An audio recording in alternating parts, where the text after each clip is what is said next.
Ah, bueno, sicuro, è tardi, 3 ore tardi, juega classificatore di Nation League con CACAF, selección de Aruba jugando contra Virgin Island, bonita juega por cierto, nos está apoyando esse aqui, stadion Dakota em plena renovação, está tem afspraken assim desde mei acaba, se nós cumprir para por lograr renovar o turf e é um turf certificado aprovado para FIFA, nós temos uma uitzondering, uma exceção para o resto do stadion.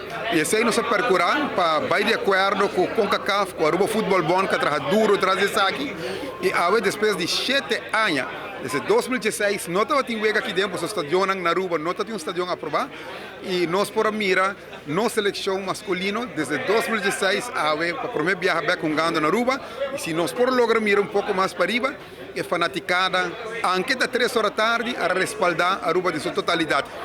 Nós estamos contentes com a colaboração com a Aruba Football Bond, contentes com a colaboração com CONCACAF e FIFA, seguro todos os outros stakeholders que trabalham com alma e corpo para cumprir com a lista de exceção, para ter turcos na ordem, desde a geração, nós temos uma pessoa de CONCACAF que vem para controlar e constantemente está dando equipe que falta isso aqui, melhorar isso, etc.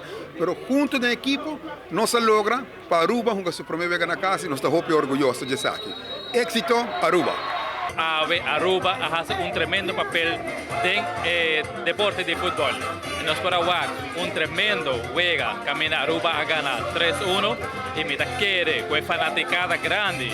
Más de 1000 personas vin que juega, vin aplaudir nuestro team equipo nacional de Aruba. Me quiere que esa aquí te demostrar un viaje más, camina con el gabinete de Weber Cruz trabajando.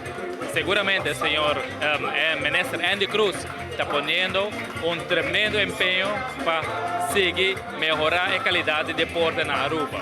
Y ahora nos podrá presenciar un tremendo partido de fútbol. Y hope para bien, el equipo, la selección de Aruba, va a hacer un tremendo papel, va a ganar US Virgin Islands, un score de 3-1.